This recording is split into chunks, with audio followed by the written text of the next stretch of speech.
How many times have you said yes while something in you had already said no?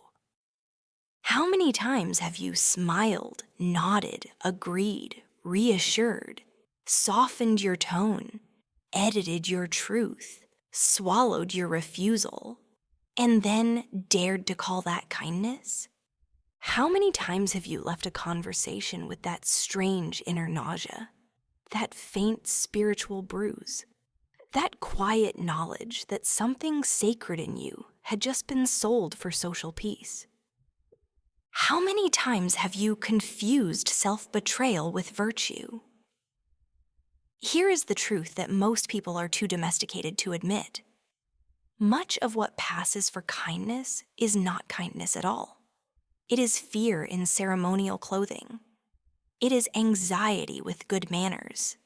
It is the trembling ego trying to purchase belonging with obedience. And the cost is catastrophic. In ordinary life, the person who cannot say no becomes overcommitted, resentful, exhausted, passive-aggressive, dishonest, and secretly furious. They attract the entitled, repel the respectful, and train the world to treat their boundaries like decorative wallpaper. But the deeper damage is more severe. Every false yes is an act of inner fragmentation. Every refusal you refuse to speak drives a wedge between your social self and your living soul. Jung gave us the language for this disaster. He wrote that the persona is a complicated system of relations between the individual consciousness and society, fittingly enough a kind of mask, designed on the one hand to make a definite impression upon others, and, on the other, to conceal the true nature of the individual. That is the concept. Persona, the social mask, the acceptable face, the polished negotiator between your inner life and the marketplace of approval. The problem is not that you have a persona. Everyone does. Civilization itself requires some costume. The problem begins when the mask colonizes the face, when adaptation becomes identity, when being liked becomes more important than being real. Then your yes no longer comes from conscience. It comes from fear. And a life governed by fear always looks respectable from the outside, right before it begins to rot. If you are tired of all the soft lies modern culture tells about niceness, obedience, and emotional self-erasure, subscribe to the channel. Here we do not deal in comforting fairy tales. We deal in the psychological truth that helps you reclaim yourself. Let us begin where this disease usually hides, not in dramatic tragedies, but in daily small humiliations. A woman agrees to help with a project she has no time for because she cannot tolerate disappointing a colleague. A man stays on the phone for an hour because he cannot find a graceful exit. A daughter listens silently while her family crosses the same line again because protest would make her difficult. A boyfriend says, "It's fine," when it is not fine. An employee laughs at what insults him. A friend keeps giving, while privately fantasizing about disappearing. None of these moments look heroic, but neither are they trivial. They are the micro-rituals through which a person teaches himself to disappear. At first, the person who pleases others appears virtuous. He seems caring, emotionally intelligent, mature, generous, easygoing.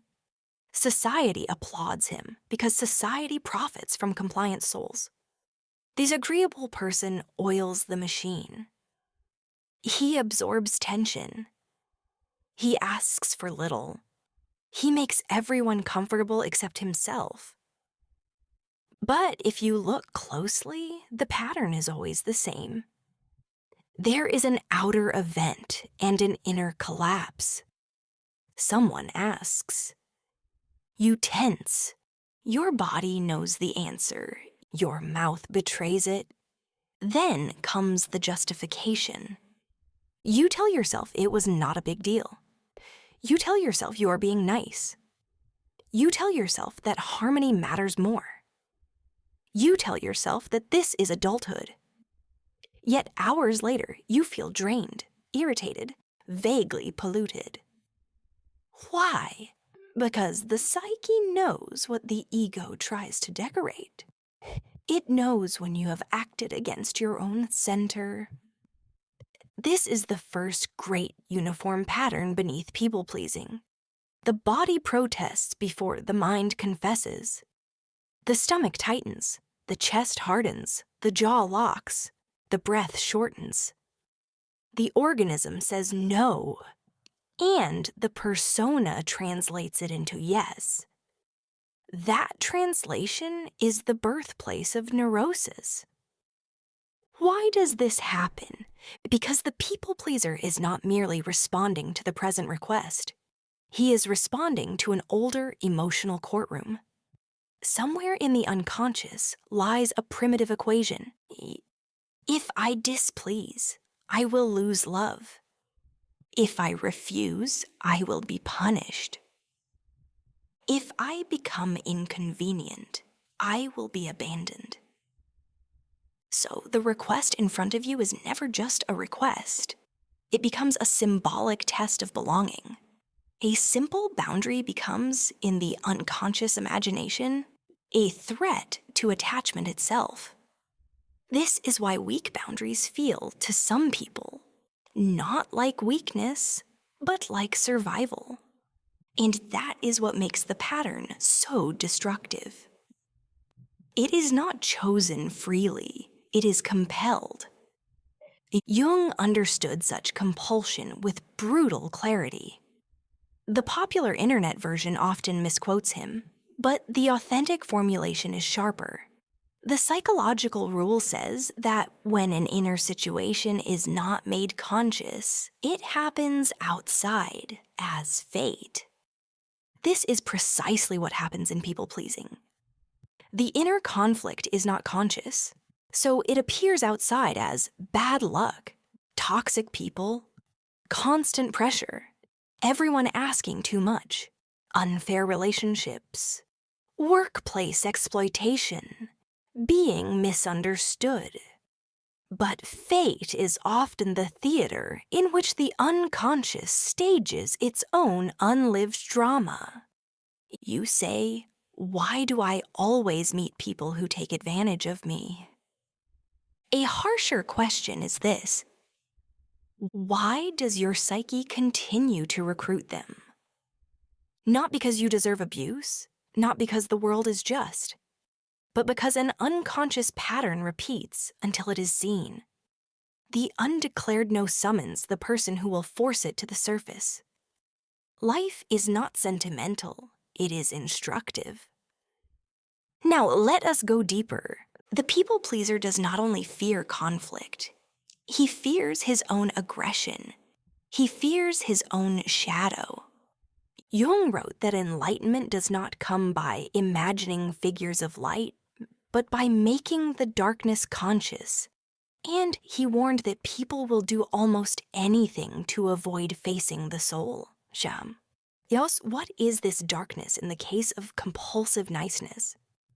Very often it is ordinary, healthy aggression, the capacity to draw a line, to frustrate another person, to say, no, that does not work for me. The people pleaser imagines that if he permits this force to exist in himself, he will become cruel, selfish, unloving, dangerous. So he banishes it. And what is banished does not vanish. It descends. Then it returns in inferior forms: resentment, martyrdom, sarcasm, ghosting, emotional numbness, secret contempt, delayed explosions, fantasy revenge, chronic fatigue, self-pity. The person who cannot say no in time will eventually say it too late and too violently. Repressed truth ferments. It does not disappear. It becomes toxic. This is one of the cruel jokes of unconscious life. The man who prides himself on being harmless often becomes harmful precisely because he refuses to own the aggressive energies needed for honest limitation. He does not become good. He becomes split. Jung's language for this split is indispensable. Persona on one side, shadow on the other. The persona says, I am helpful, gentle, easy, reasonable, selfless. The shadow whispers, I am angry that you use me. I want distance. I want freedom. I want to refuse you. I want to stop pretending. As long as the persona remains inflated, the shadow grows darker. Jung observed that everyone carries a shadow, and the less it is embodied in conscious life, the blacker and denser it is. Do you understand the implication? The more insistently you perform goodness, the more corruption gathers behind it. The more desperate you are to appear kind, the more likely that bitterness is breeding underground, like mold behind painted walls. This is why compulsive agreement is not a moral achievement. It is often a refusal of psychic adulthood. To be adult is to accept that love and frustration must coexist, that you can disappoint without becoming evil, that another person's displeasure is not proof of your sin. That conflict is not always a collapse of relationship, that your boundary is not an attack. That saying no is sometimes the only honest form of respect left in the room.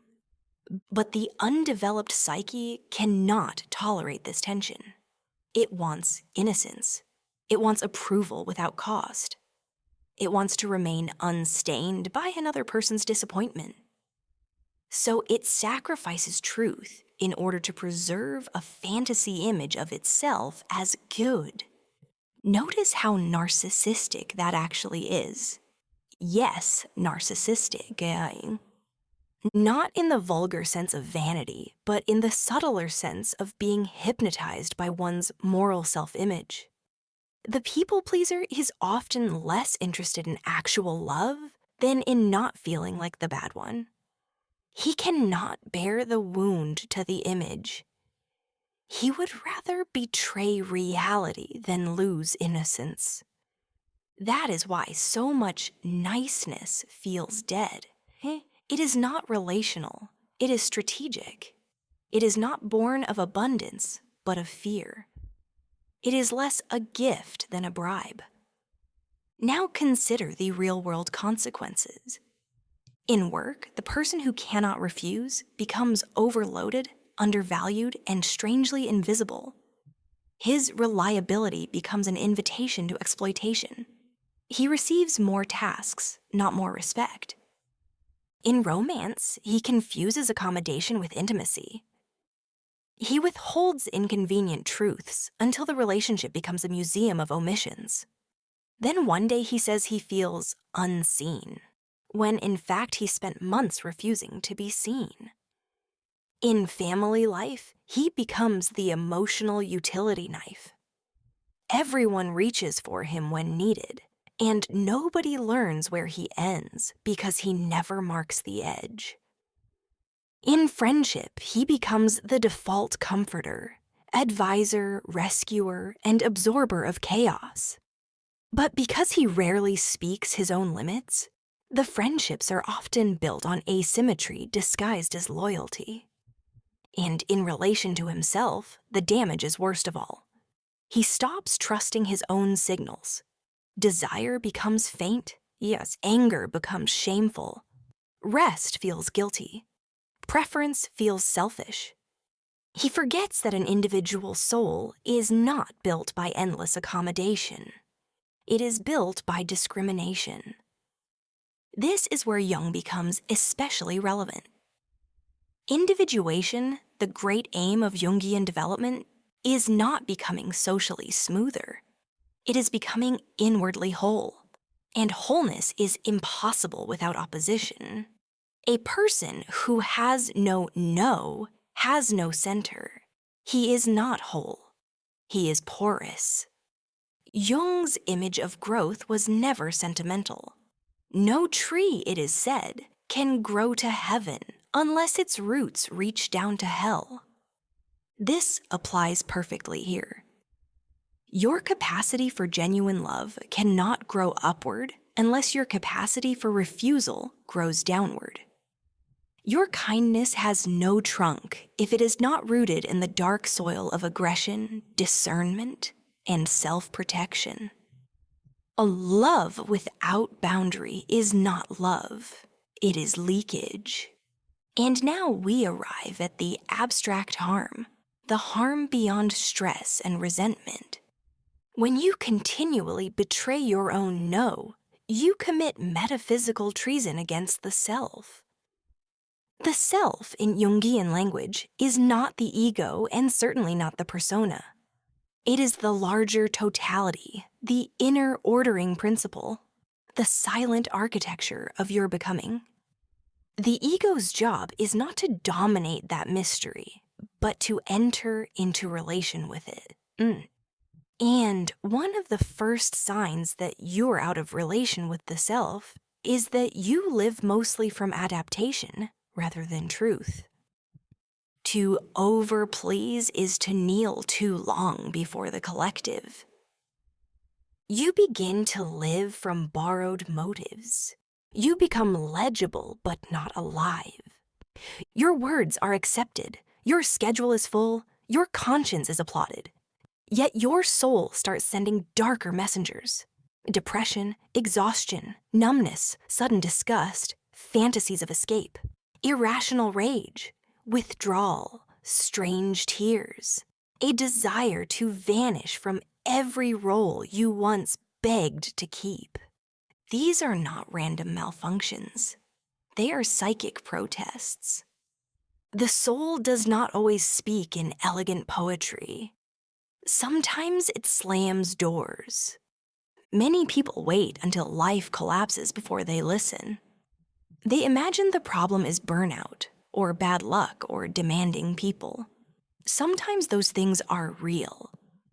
But beneath them is often a more humiliating truth. They have participated in their own diminishment for years while calling it decency. This is why Jung's warning cuts like a blade. People avoid facing the soul through absurd maneuvers, endless explaining, chronic apologizing, smiling instead of speaking, overfunctioning, nay, being understanding, being mature, not making things worse. In many cases, these are not signs of wisdom. They are evasions. You do not become conscious by rehearsing your virtue. You become conscious by noticing where you lie. And one of the most common lies in modern social life is this: I said yes because I wanted to. No. Very often you said yes because you were afraid of the consequences of being real. That is why saying no matters so much. Not because refusal itself is holy, but because it reveals whether your life belongs to your values or to your fear. A clean no is sometimes the first truthful prayer a divided person has spoken in years. You asked for 3 things only. Good. A drowning person does not need a philosophy museum. He needs a shore. First, learn to detect the body's first no before the persona edits it. Before you speak, listen below speech. When a request arrives, do not answer immediately. Notice the first wave in the body. Expansion or contraction? Lightness or heaviness? warmth or dread, relief or pressure. Your nervous system often tells the truth several seconds before your social self begins its diplomacy. The practice is simple. When asked for something, pause and internally say, "What is my first honest response?" Not the polished response, not the reasonable response. The first response. This changes everything because it reconnects consciousness to instinct. It interrupts the automatic takeover of persona. It makes the unconscious slightly more conscious, which is exactly the Jungian task. When you repeatedly notice bodily truth before social performance, your decisions become less theatrical and more integrated. Second, practice brief refusals without explanation. Most people who cannot say no are addicted not only to agreement, but to justification. They believe a boundary becomes valid only after an essay, a defense, a legal brief, and a ceremonial apology. This is bondage. Try sentences like these. "No, I can't do that. That doesn't work for me. I'm not available. I'm going to pass. I can't commit to that." Then stop. The explanation addiction comes from the fantasy that if you can make your boundary understandable enough, nobody will be upset. Childish dream. Some people will still be disappointed. Some will press. Some will sulk. Excellent. That is information. The people who require your over-explanation were often feeding on your lack of edge. Why is this effective? Because it reclaims authority from the audience. It teaches the psyche that your no does not need unanimous approval to be real. It weakens the ancient equation between refusal and catastrophe. Third, consciously reclaim your shadowed aggression. Write down 3 recent situations where you said yes but meant no. Then answer these questions. What did I actually want to say? What did I fear would happen if I said it?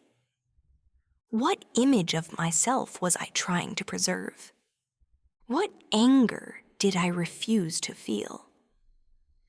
This is shadow work in plain clothes. Healthy aggression is not violence. It is the force that separates self from other. It is what allows love to have structure. Without it, you do not become angelic. You become edible. This practice works because it dignifies the disowned part. Instead of acting out through resentment or collapse, your aggressive energy becomes conscious, verbal, and usable. Then refusal is no longer an emergency. It becomes a function of maturity. Now let us end with 3 questions from the edge of transformation. If I stop pleasing people, won't I become cold, selfish, or cruel? Only if your goodness was a costume so fragile that one honest boundary can tear it apart. Real kindness does not require self-erasure. In fact, what most people call kindness is often a counterfeit currency printed by fear. Genuine kindness can survive the word no. Genuine love can survive frustration. Genuine character does not depend on perpetual compliance. The deeper fear beneath this question is not really, will I become cruel? It is, can I tolerate being seen as cruel by people who benefited from my compliance? There is a difference. A mature person asks, what is true? An immature conscience asks, how do I avoid disapproval? Many people remain trapped because they are still governed by an archaic moral reflex. They feel guilty not when they violate truth, but when they violate expectation. Yet expectation is not conscience. Social pressure is not ethics. Familiarity is not love. When you begin refusing what violates your limits, the people around you may react in revealing ways. Some will respect you more, and some will grow confused. Some will call you changed, distant, difficult, selfish, less warm, less easy. Of course they will. A system built on your availability experiences your individuation as betrayal. But Jung never promised a path of universal approval. He pointed toward wholeness, and wholeness is offensive to systems that prefer masks. The integrated human being is not easy to use. This is why self-acceptance is frightening. Jung is widely quoted as saying, "The most terrifying thing is to accept oneself completely." Whether one encounters that line in quotation collections or secondary discussions, its psychological truth is undeniable. To accept yourself completely means accepting not only your tenderness, but your edge. Not only your empathy, but your limit. Not only your devotion, but your refusal. People want saints because saints are easier to control than whole people. Do not aim to be harmless, aim to be integrated. Why do I feel guilty even when I know my boundary is reasonable? Because reason alone does not dissolve old emotional conditioning. You are not only dealing with the present moment, you are contending with historical layers in the psyche. Somewhere in you, there may still live the child who learned that harmony was safety, that compliance earned affection, that resistance provoked withdrawal, anger, humiliation, or emotional coldness. In such a psyche, guilt becomes detached from morality, and attached instead to differentiation itself. In plain language, you feel guilty not because you are wrong, but because you are separating.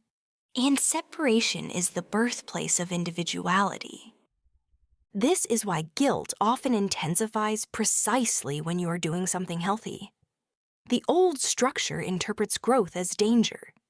The ancient emotional bureaucracy stamps the file. Unauthorized independence. Do not worship that feeling. Guilt is not always a moral compass. Sometimes it is only the echo of an outdated inner regime. If your boundary is honest, proportionate, and non-malicious, the guilt may simply be the withdrawal symptom of a personality detoxing from approval addiction. Jung's thought helps here because he did not reduce development to comfort. He understood that consciousness expands through tension, contradiction, and conflict between opposites. To become more fully yourself, you must endure the discomfort of no longer being exactly who the collective trained you to be. That discomfort is not proof you are regressing. It may be the pain of a new psychic organ forming. Stay with it. What if people leave when I finally start saying no? Some will. Let us spare the sentimental decorations and say it plainly. Some relationships survive only under the condition of your self-betrayal. When betrayal is removed, the relationship reveals its true diet. This is painful, but it is also clarifying. A refusal is a lantern. It shows you who can relate to you as a person and who only related to your usefulness, your softness, your silence, your endless elasticity. If someone leaves because you developed a boundary, they are not leaving your cruelty. They are leaving the end of their access. Grieve that, yes, but do not misinterpret it. You are not losing every relationship. You are losing certain bargains. And in that loss, there is often a terrible grace. Space opens, respiration returns. Speech becomes cleaner. Desire becomes audible again. You begin to notice preferences long buried under accommodation. You begin to feel anger without worshiping it, tenderness without selling it, and solitude without panicking before it. That is the beginning of sovereignty. Jung's psychology was never merely about symptom reduction. It was about becoming a person, a real one. Not a mask, not a function, not a bundle of adaptive reflexes stitched together by fear. A person. And a person must sooner or later risk disapproval in order to meet the self. So act. Say one honest no this week without apology. Withdraw one false yes. End one explanation early. Notice one guilt wave and do not kneel before it. Watch what rises in you. Watch what changes around you. Watch which relationships become truer and which begin to crack. That cracking is not always destruction. Sometimes it is the sound of a prison door learning the language of rust. And if this unsettled you, good. You were not made to remain socially acceptable and spiritually absent. If this channel speaks to the part of you that is tired of performing, tired of shrinking, tired of mistaking fear for virtue, then subscribe. Here you will find truth and strength and the courage born from them, not fairy tales dressed up to comfort you. And in the comments, tell me this. What is one boundary you know you need to set, but have delayed setting? Say it plainly. No performance, no polished mask, just the truth.